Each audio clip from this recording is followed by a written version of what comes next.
합니다. 오늘 본 말씀에서 내가 가는 길을 그가 아시나니, 세 번째 말씀드리겠습니다. 입술로는 범죄하지 아니하리라.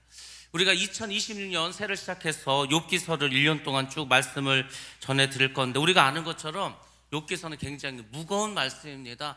그래서 참 우리가 말씀을 전하면서 좀 웃기도 좀 어려운 것 같고 좀 그렇습니다. 내용이 굉장히 무겁고. 근데 제가 그런 생각을 한번 해봤습니다. 우리가 인생을 살아가면서 좋은 일 있으면 웃겠죠. 또 어렵고 힘든 일 있으면은 우리의 모습이 좀 무겁습니다. 근데 우리는 사실 그 무거울 때 더 많은 것을 얻을 수 있고 더 많은 것을 얻을 수가 있습니다. 그 힘들고 어려운 시기를 잘 견뎌야 우리가 웃을 수 있습니다. 결국 우리가 이 땅에서 고난당하고 어려움을 겪는 모든 일이 뭐겠습니까? 최종적으로는 천국에 가서 웃으려고 하는 겁니다. 그러니까 여러분들이 좀 무거운 말씀들이 계속 이어지지만 그래도 그 안에서 은혜를 받으시고 그 안에서 주님의 살아계심과 주님의 그 능력을 경험하시기 바랍니다. 그것이 욥기를 우리가 배우는 이유 중에 하나입니다. 우리 인생에서 고난이 다 끝난 줄 알 때가 있습니다. 근데 여러분들, 나는 이제 더 힘든 일이 끝나고 이제 내 인생은 좀 편안해지겠다 생각을 했는데 고난이 더 깊어질 때가 있습니다. 우리가 지난 시간까지 욥기 1장을 배웠습니다. 욥기 1장을 들으면서 이렇게 생각했을 겁니다. 참 욥이 너무나 많은 고난을 당했구나. 그 많은 재산이 순식간에 다 사라지고 한 명도 아니고 10명의 자녀들이 순식간에 다 죽어버렸다. 그거 같이 슬프고 그 이상의 고난이 더 있을까, 이렇게 생각을 했습니다.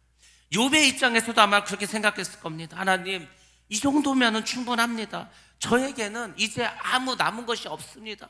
저의 인생에 이보다 더 큰 고난과 고통이 있겠습니까? 이렇게 생각할 수 있었을 겁니다. 모든 재산을 잃어버리고 모든 자녀를 잃어버리고 하루아침에 모든 것이 무너졌다면 사실 우리는 그것만으로도 감당하기가 어려울 것입니다. 근데 욥기 2장이 되었는데 여기서도 역시 고난은 끝나지 않았다는 겁니다. 성경책은 참 이상한 경전입니다. 대부분의 경전들은 좋은 말이 나오겠죠. 아니면 무시무시한 말이 나오겠죠. 근데 성경만큼 솔직하고 우리 삶에 가까운 말이 없습니다. 하나님께서 이스라엘 백성을 부르시고 율례와 규례와 법도를 주셨죠. 그 법을 보면은 우리 인간이 살아가는 데 필요한 모든 것들이 그 안에 다 담겨져 있습니다. 아주 세세하고 아주 악하고 더럽고 나쁜 일이야. 어찌 보면은 덮어주고 감춰야 될 일들조차도 성경은 다 드러내서 우리에게 말씀해주고 있습니다. 성경같이 솔직한 책이 없습니다. 그 솔직감 중에 하나가 2장에도 나와 있는데, 그것이 뭐냐면 믿음의 사람에게도 고난은 연장전처럼 찾아올 수 있다는 것을 숨기지 않습니다. 대부분의 그런 그 종교의 책들은 그러겠죠. 너희들이 힘들지만은 고난이지만은 결국은 잘 될 거야. 결국은 더 좋아질 거야. 물론 성경도 그렇게 말할 때가 있죠.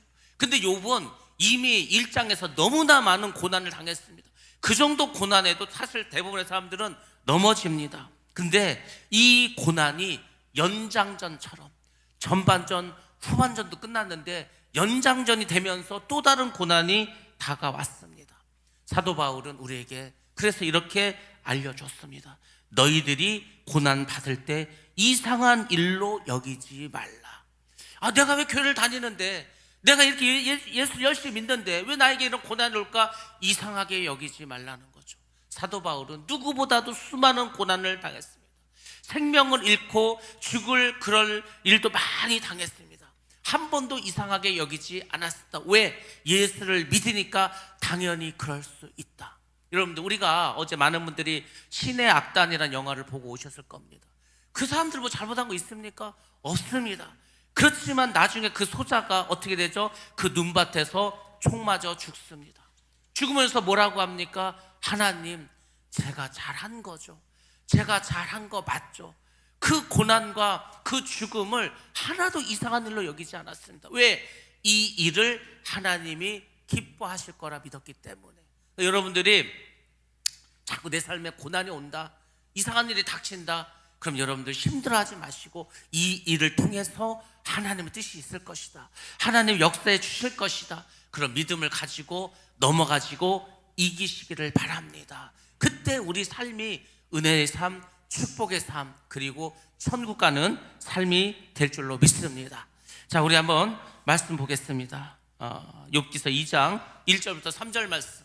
자, 같이 봅니다. 시작. 또 하루는 하나님의 아들들이 와서 여호와 앞에 서고 사탄도 그들 가운데 와서 여호와 앞에 서니 여호와께서 사탄에게 이르시되 내가 어디서 왔느냐. 사탄이 여호와께 대답하여 이르되 땅을 두루 돌아 여기저기 다녀왔나이다.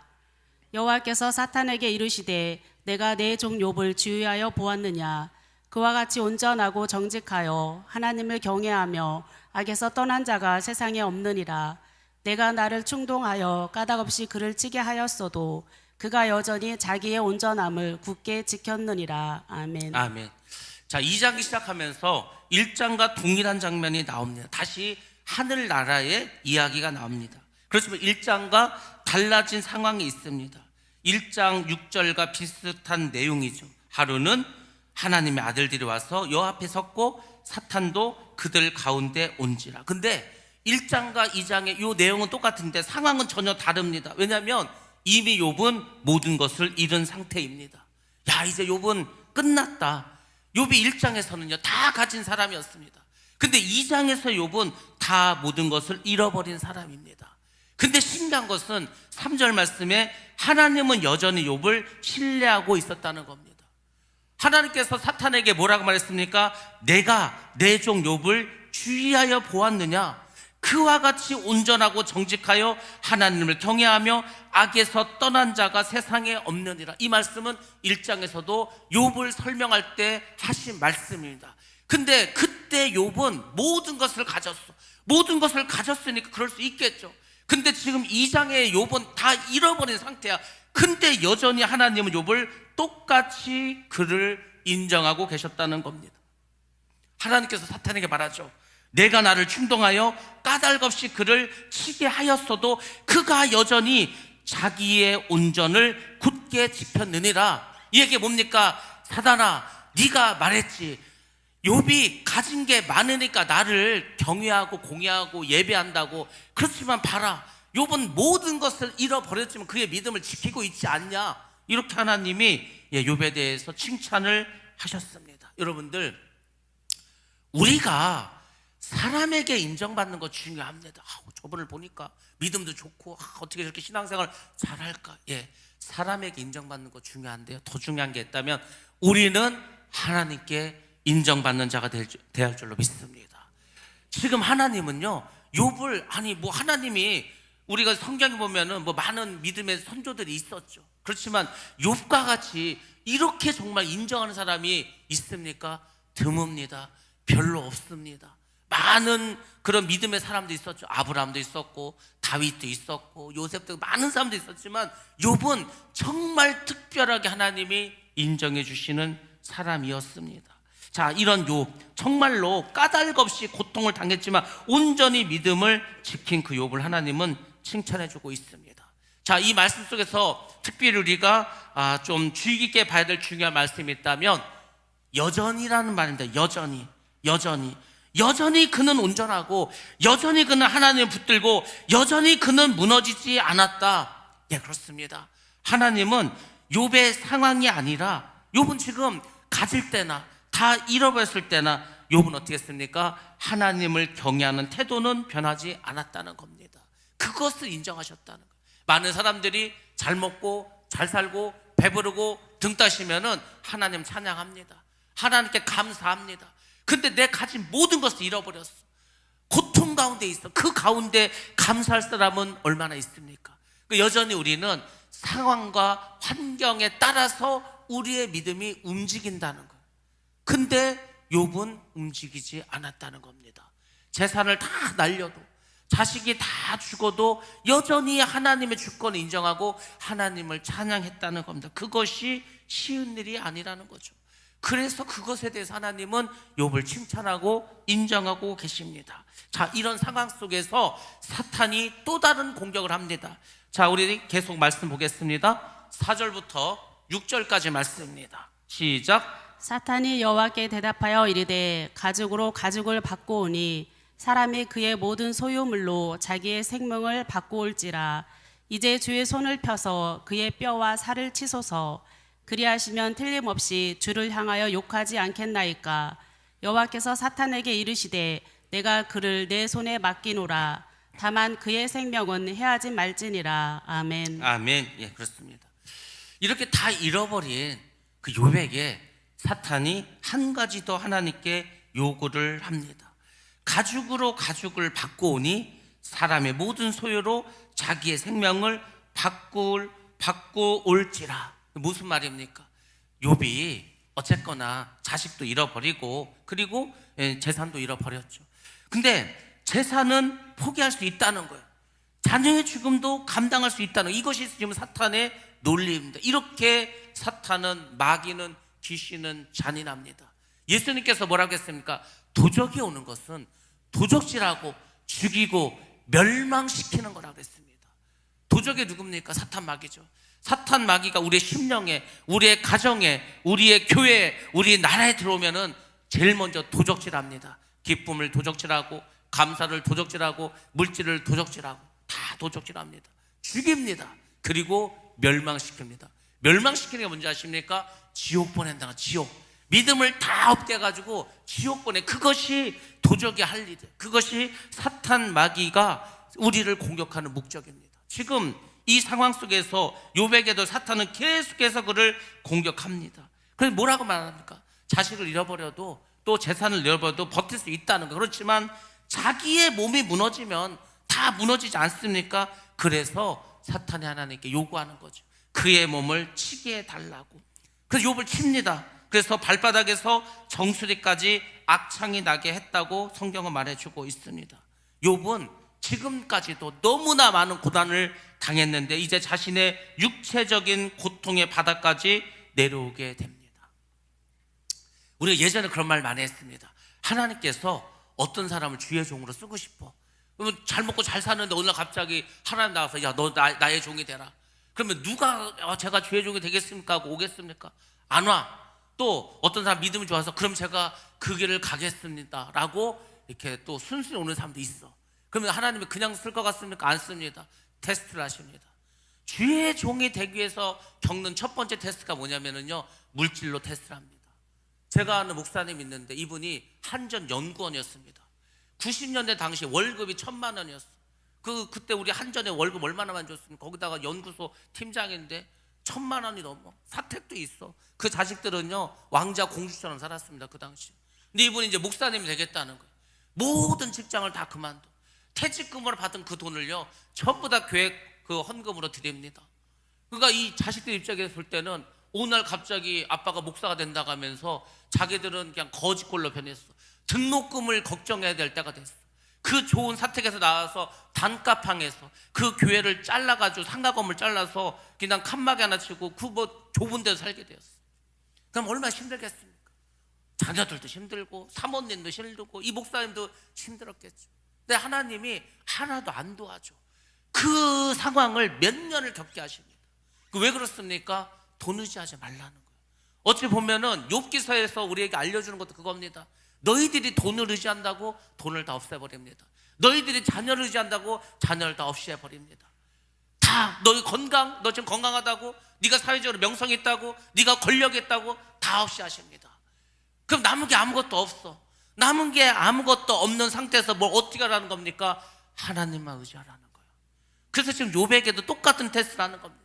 주의 종도 마찬가지라는 거예요. 물질적인 테스트를 하십니다. 통과를 했어. 그 다음에 자녀들에 대한 모든 것을 하나님이 끊어버리게 한다. 네 자녀 네가 못 키워. 네가 할 수 없어. 그러니까 네 자녀도 나에게 맡겨. 네가 못 키워. 그래서 그 자녀조차도 다 하나님께 맡기게 합니다. 제가 그런 말 많이 하지 않습니까? 제가 어느 순간부터 목사가 되고부터 제가 자식이 없는 것 같아. 자녀에 대해서 신경 쓸 시간이 없어. 그렇게 되더라고요. 자녀도 맡기라는 거예요. 네가 어차피 못 키운다는 거죠. 그리고 건강도 하나님 테스트합니다. 대부분의 목사님들이요 병이 납니다. 뭐 하여튼 많은 병으로 고통당하시는 분들이 많아. 그 병에 걸려도 그냥 가는 거예요. 이 길을 내가 죽으면 죽으리라 그 심정을 가지고 가는 거예요. 그렇게 해서 하나님이 주의 종을 만들고 이끌어 가십니다. 물론 성도들 중에서도 그런 분이 있어요. 예수를 믿는다는 거는요, 내가 이 세상에서 뭘 많이 얻어가지고 뭐가 세상적으로 잘 되는가, 그럴 수도 있죠. 하나님은 복을 주시는 분이니까. 근데 그 전에 하나님은 우리를 하나님 나라의 백성으로 만들기 원합니다. 하나님 나라 백성이 시기하고 질투하고 원망하고 불평하는데 그럼 하나님 나라 백성이 되겠습니까? 그 사람이 천국에 들어가면 그곳이 천국이 되겠습니까? 그러니까 하나님은 우리를 개조해 버립니다. 리셋시켜. 제가 작년에 그 금식하고 와서 기도원에서 받은 응답이 뭐라겠습니까? 리셋이다. 리셋. 예, 다시 시작하는 거. 제가 0부터 시작한다고 하지 않았습니까? 2026년 저에게 이제 0부터 다시 시작하는 새해가 된 겁니다. 여러분들도 다 마찬가지. 내가 지금까지 신앙생활을 40년 했던 50년 했던 평생을 했던 간에 여러분들이 주님을 만나고 내가 이제 정말로 하나님 나라의 백성으로 살겠다, 리셋하시면 됩니다. 그것을 예수님은 니고데모에게 뭐라고 말씀했습니까? 네가 거듭나야 하리라. 다시 태어나라는 거죠. 다시 태어나야지. 내가 죽고 예수가 내 안에서 살아나야 그리스도인이 되는 겁니다. 그렇게 만들어 가는 거예요. 그러니까 욥기서를 통해서 하나님 우리에게 말씀하시죠. 야, 구약에 욥이라는 사람 있지 않았냐? 그 욥이 어떻게 살았나 봐봐. 그 고난을 당했지. 지금 이 사단과 하나님의 대화 속에서 가장 핵심적인 요소가 뭔지 아십니까? 뭘 갖고 지금 씨름하고 있는지 아십니까? 하나님과 이 사단이 하나님을 욕하는가 안 하는가, 그거 갖고 싸우는 거예요. 오늘 제목도 그렇지 않습니까? 입술로는 범죄하지 아니하더라. 사람은요, 힘들고 어려우면 야, 하나님 어디 있냐? 그렇게 말합니다. 너무 힘드니까. 여러분, 힘들어도요, 고난이 닥쳐도, 전쟁이 일어나도, 자연재해가 일어나서 많은 피해를 봐도요, 여전히 하나님은 살아계십니다. 하나님이 우리를 미워해서 그런 벌을 주시는 게 아니라니까요. 하나님 그런 모든 일들을 통해서 우리를 만들어 가시는 겁니다. 계속해서. 우리가 욥기서 중요한 말씀이 뭡니까? 그 뜨거운 불에 들어가서, 그 환난의 불에 들어가서 내가 정금과 같이 나오리라. 그 결론이 우리의 믿음의 고백이 돼야 할 줄로 믿습니다. 그게 아니면은요, 천국을 뭘로 갈까? 여러분들 천국을 뭘로 갈 겁니까? 그런 정금과 같은 믿음이 있어야 가지 않겠습니까? 믿음은요, 우리가 성경에서, 이 성경 지금 2000년 전에 신약이 쓰여졌는데 그 2000년 전에 쓰여졌을 때 그 믿음이란 말과 2026년을 살아가고 있는 우리의 믿음이라는 faith라는 그 단어는 같은 말을 쓰지만 의미는 전혀 다릅니다. 성경이 쓰여졌을 때 믿음이란 말은 내가 예수 때문에 죽어도 상관없다, 이게 믿음이에요. 그게 아니면 믿음이 아니에요. 오늘날 우리가 그런 믿음으로 살아갑니까? 아니죠. 저는 그 신의 악단에서 그걸 보았습니다. 아, 그렇구나.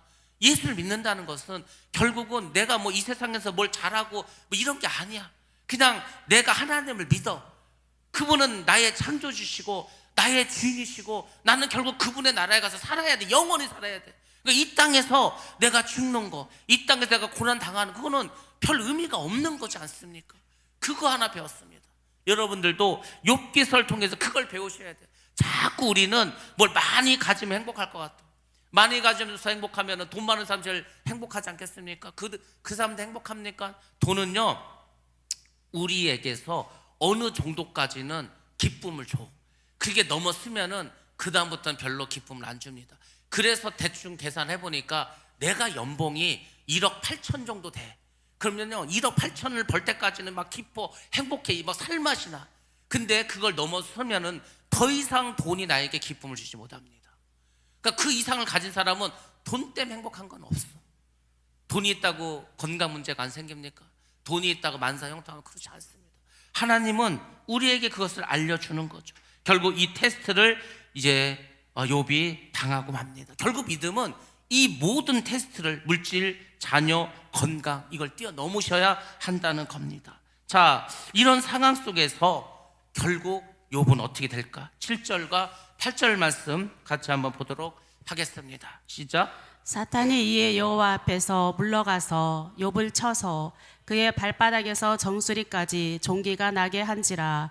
욥이 재 가운데 앉아서 질그릇 조각을 가져다가 몸을 긁고 있더니. 아멘. 아멘. 예, 결국은 잿더미 위에 앉은 신앙을 말합니다. 어제 우리 강사 목사님 오셔서 뭘 말했습니까? 에스더를 주제로 말씀하셨죠. 모르드게가 하만이 유대인들을 죽인다는 소식을 듣고요, 어떻게 했습니까? 뭘 입었어요? 베옷을 입었어요. 죄를 뒤집어 썼습니다. 교사가 그 마음을 가지라는 거예요. 이 학생들에 대해서, 자녀들에 대해서 그냥 베옷을 입고 죄를 뒤집어 쓰라는 거예요. 여러분, 지금 어찌 보면 욥이 그렇지 않습니까? 욥이 죄 가운데 앉았다는 거예요. 뒤집어 쓰는 거죠. 질그릇 조각을 가져다가 몸을 긁고 있어. 지금 잿더미 위에 앉아있는 것 자체도 힘들어. 근데 몸에 악창이 나서 견딜 수가 없는 거예요. 계속 긁고 있는 거예요. 여러분들, 정말 비참한 상황이지 않습니까? 어제 그 목사님 하신 말씀 중에 이런 말씀입니다. 그분이 대학을 이스라엘에서 나왔습니다. 예루살렘에서 나와서. 그래서 이 구약 성경에 대해서 굉장히 많은 것을 알고 있어요. 왜냐하면 유대인들에게 직접 배웠으니까. 근데 성경에 보면, 구약 성경에 보면은요, 이 베옷을 입은 사람은 아무도 멸망당하지 않았다는 거야. 어떤 사람이라 하더라도. 아하방조차도. 그 얼마나 아하방이 악합니까? 그도 베옷을 입고 회개했다는 거 하나님 살려주셨습니다. 여러분들, 그걸 기억하셔야 돼. 베옷을 입는 것이 결국 우리를 살린다는 거죠. 지금 욥은요, 여기 뭐 성경에 나오진 않았지만 아마 베옷을 입었을 수도 있겠죠. 제 가운데 앉았다는 겁니다. 그의 몸이, 그의 상황이 얼마나 처절한지 모릅니다. 욥은 사실 왕 같은 사람이었습니다. 동방의 가장 큰 자라고 했습니다. 그런 그 사람이 잿더미 위에 앉아서 깨진 그릇으로 자기 몸을 긁고 있다. 얼마나 비참한 모습입니까? 여러분들, 우리의 믿음은 이 어디서 내가 믿음이 있다 없다가 증명되는지 아십니까? 믿음은요, 이 우리의 신앙생활은 우리의 이런 일상적인 생활에서 또 목사가 뭐 또 강단에 서 있다고 그것으로 믿음을 증명하는 게 아닙니다. 강단 위에 목사님 서 있으면 다 믿음 좋은 줄 알죠. 근데 그 강단 위에 서 있는 모습으로 믿음을 증명할 수 없어요. 여러분이 교회 나와서 봉사하고 헌신하고 교회를 열심히 해, 그걸 갖고 여러분의 믿음을 증명하지 않습니다. 우리의 믿음은 잿더미 위에 있을 때 증명되는 겁니다. 정말 어려워. 정말 고난 닥쳤어. 나에게 더 이상 길이 없어. 그때 잿더미에 앉아야 되는 거예요. 베옷을 입고. 그 사람이 믿음이 있는 겁니다. 하나님을 떠난 사람은 평소에는 믿음이 좋은 줄 알았더니 환난 핍박 오니까 그냥 하나님을 떠나버려. 그건 믿음이 없는 겁니다. 믿음은 일이 잘 될 때 드러나는 게 아닙니다. 가장 어려운 순간에 여전히 하나님을 의지하고 하나님을 찬양하고 경배하는 사람이 정말로 믿음이 있는 사람인 줄 믿습니다. 욥이 지금 그걸 보여주는 거예요. 이 상황이 됐습니다. 결국 자기 몸까지도 이제 병이 왔어. 절망적인 순간이죠. 자, 이런 상황 속에서 어떤 일이 벌어지는가? 참 욥의 입장에서는 가슴 아픈 일이 계속 벌어집니다. 9절 말씀 한번 보도록 하겠습니다. 9절. 자, 말씀 시작. 그의 아내가 그에게 이르되 당신이 그래도 자기의 온전함을 굳게 지키느냐? 하나님을 욕하고 죽으라. 아멘. 아멘. 예. 나는 지금 너무나 고통스럽고 아프고 괴로운데 가장 가까이, 지금 욥에게 있어서 가장 가까운 사람 누굽니까? 아내죠, 아내. 부인이다, 부인. 근데 여러분들, 가장 가까운 사람조차도 나에게 시험거리가 된다는 겁니다. 난 지금 막 너무나 힘들고 너무나 고통스러운데 염장을 질러버리는 거예요. 내 지금 살은 다 이미 드러나고 나는 막 너무 쓰리고 아픈데 거기다가 막 소금을 뿌려버려. 얼마나 더 고통스럽겠습니까? 욥의 아내가 와서 말합니다. 당신이 그래도 자기의 온전함을 굳게 지키겠느냐? 여기서 온전함이 뭐라고 했습니까? 우리가 첫날 말씀드리지 않았습니까? 하나님을 향한 그의 믿음. 지금 이 상황에서 뭘 지금 하나님을 믿냐 이거예요. 사람이 다 망하고요, 어려움이 찾아오면은 교회부터 떠납니다. 야, 내가 하나님 믿으면 잘 될 줄 알았는데 이 하나님 믿어도 더 망해버렸네. 그 사람은 하나님을 믿은 게 아닙니다. 그 사람은 절에 가도 똑같고요, 무당 앞에 가도 똑같은 거예요. 자기의 유익과 자기의 성공과 자기의 부유함을 얻기 위해서 하나님을 이용한 것뿐이지 하나님을 믿은 것은 아닙니다. 그러니까 믿음은 그때 다 드러나는 거죠. 그러니까 욥의 부인도 욥이라는 사람한테 시집을 왔더니 재산도 많고 자녀도 많이 낳고 하나님께 맨날 뭐 제사 지낸다고 하고 예배 드린다고 하더니 모든 게 만사 형통이야. 그러니까 남편 따라서 신앙생활을 이렇게 했겠죠. 근데 이런 일이 생기니까 아내가 뭐라고 말하니까 나중에는 하나님을 욕하고 죽으라는 거예요. 하나님을 욕하고 죽어버리라는 거죠. 이 아내의 말은 어찌 보면 굉장히 악의적인 말이라고 들릴 수도 있습니다. 근데 사실 이 아내가 이렇게 말하기까지는 그 아내도 너무 이 상황이 절망적이었다는 거죠. 사실 여러분들, 우리가 믿음이 있다 하지만은 정말로 재산이 다 망하고 모든 자식이 다 죽고 자기도 병들었어. 그러면은 솔직히 제가 볼 때는요 99.99%는 다 이렇게 말할 겁니다. 욥의 아내를 욕할 게 없어. 우리는 이것만큼의 고난을 당하지 않아도요 하나님께 원망불평한다니까요. 목이 마르면은 목마르다고 원망불평합니다. 이스라엘 백성 욕할 거 없습니다. 그들은요 광야길에서 3일 동안 물을 먹지 못했습니다. 3일. 여러분 무더운 여름에 3일 물 안 먹고 버틸 수 있을 것 같습니까? 하루도 못 견딥니다. 하루도. 이스라엘 백성 욕할 게 없다고. 욥의 아내를 욕할 게 없어. 우리는 이거보다 훨씬 말도 안 되는 조그만 일 갖고도 원망불평하지 않습니까? 왜 저 사람 나한테 인사하지 않지? 저 사람 날 무시하네. 그게 우리 인간의 모습이지 않습니까? 야, 왜 밥 먹으러 가는데 나한테는 연락을 안 하지? 그래, 목사님들이요 뭘로 막 이렇게 싸운지 아십니까? 왜 행사를 하는데 내 순서를 안 주냐는 거. 왜 나를 기도도 안 시키고 성경 봉독도 안 시키고 뭐라도 뭐 설교도 안 시키고 축도도 안 시키고 뭐 이런 거 갖고. 뭐 목사님들 그 정도인데 성도들은 어떻겠습니까? 우리는 말도 안 되는 작은 거 갖고도 맨날 시기하고 질투하고 싸우는데 욥의 아내는요 다 잃어버렸어. 남편까지 병들었어. 그러니까 절망적. 이제는 뭐 더 이상 뭐 소망도 없어. 그러니까 어찌 보면 이렇게 말할 수도 있을 것 같습니다. 왜 이렇게까지 해야 되냐 이거죠. 왜 이렇게까지 이런 상황에서도 하나님을 붙드냐 이거죠. 차라리 그냥 하나님 욕하고 죽어버리라. 정말로 절망스러운 상황이었습니다. 여러분들 고난 중에 가장 흔한 시험이 언제 온지 아십니까? 가장 가까운 사람의 입을 통해서 옵니다. 그러니까 이제 사람이 마지막 보루가 나의 가장 가까운 사람인데 그 사람조차도 내 편인 것 같지 않아. 그러면 사람은 인생을 스스로 마감해 버립니다. 자결해 버리죠. 그러니까 사람들 그렇게 살아가. 하나님을 버리면 결국 마지막은 그것이 도적이 들어와서 도적질하고 죽이고 멸망시키는 겁니다. 그렇게 인류 역사가 흘러왔다는 겁니다. 자, 이런 상황 속에서 욥의 신앙 고백이 나옵니다. 자, 그것이 오늘 본문의 말씀이지 않습니까? 그가 이르되, 욥이 말합니다. 그대의 말이 한 어리석은 여자의 말 같도다. 우리가 하나님께 복을 받았은즉 화도 받지 아니하겠느냐 하고 이 모든 일에 욥이 입술로 범죄하지 아니하리라. 이게 보통 믿음이 아닙니다. 그대의 말이 어리석은 여자의 말과 같다는 거죠. 우리가 하나님께 복 받을 수 있다는 거예요. 복 주시는 분이 하나님이시죠. 근데 복을 주시는 그 하나님이 화도 내리지 않겠냐. 그러니까 그것도 하나님이 주시는 거니까 받아야 된다는 거죠. 이 말은요 욥이 이제는 뭐 나도 절망 상황에 뭐 체념해서 하는 말이 아닙니다. 이것은 하나님의 주권에 대한 인정이라는 겁니다.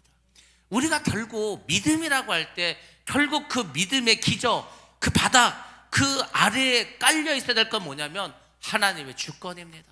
주권. 하나님의 나라는요 주권이 있어야 됩니다. 백성이 있어야 됩니다. 영토가 있어야 됩니다. 가장 중요한 것은 하나님의 주권이야. 이 모든 것은 하나님이 하신다는 거죠. 하나님은 복 주실 때만 하나님이 아니라 고난 속에서도 여전히 하나님은 우리의 하나님이신 줄로 믿습니다. 성경은 이렇게 욥을 평가합니다. 이 모든 일에 욥이 입술로 범죄하지 아니하니라. 이 말이 왜 중요한지 아십니까? 결국 하나님은 욥에게서 물질과 자녀와 건강이 아닌 하나님을 삶의 중심을 알게 하고 싶었다는 겁니다. 그것을 알았기 때문에, 그것을 원했기 때문에 사탄에게 그 욥의 고난을 허락하신 거예요. 하나님 입장에서도 욥이 정말 이런 고난 가운데서도 하나님을 버리지 않고 붙잡는 그 믿음을 하나님도 보고 싶었어. 원했다는 거죠. 여러분들 그것을 욥에게만 원한지 아십니까? 아니요. 우리에게도 원하는 겁니다. 하나님이요. 이게 얼마나 무수히 많은 사람이 예수 믿겠다고 지금 나왔어. 근데 조금만 어렵고 조금만 하시면 다 원망하고 불평하고 짜증내고 교회를 떠나고 하나님 막 떠나. 하나님도 얼마나 마음이 아프시겠습니까? 근데 누군가를 보니까 힘들어, 어려워, 틀림없이 고통 중에 있어. 근데도 하나님을 버리지도 않고 욕하지도 않고 계속해서 하나님을 믿음으로 고백하고 해. 그럼 하나님 보시기에 얼마나 기쁘겠습니까? 제가 막 힘들어, 막 고통스러워, 너무 막 괴로워. 막 하나님께 기도해. 그러면서 이제 하나님께 막 기도하지. 하나님, 원망불평은 하지 않아. 하나님, 제가 참 너무 힘들고 고통스러운 하나님 아시지 않습니까?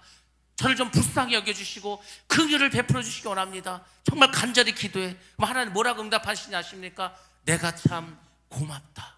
네가 이렇게 힘들고 어려운 거 내가 다 아는데 그 네가 원망평하지 않고 이걸 믿음으로 이기려고 이렇게 막 열심히 막 살아가는 게 너무 고맙다는 거예요. 하나님이 얼마나 고마운지 모릅니다. 우리가 그런 사람이 돼야 되는 거예요. 하나님이 나를 보시고 기뻐하시고 하나님이 나를 보시고 고마워할 수 있는 그런 믿음의 사람이 우리 모두는 돼야 할 줄로 믿습니다. 욥에게 고통이 없는 것이 아니었습니다.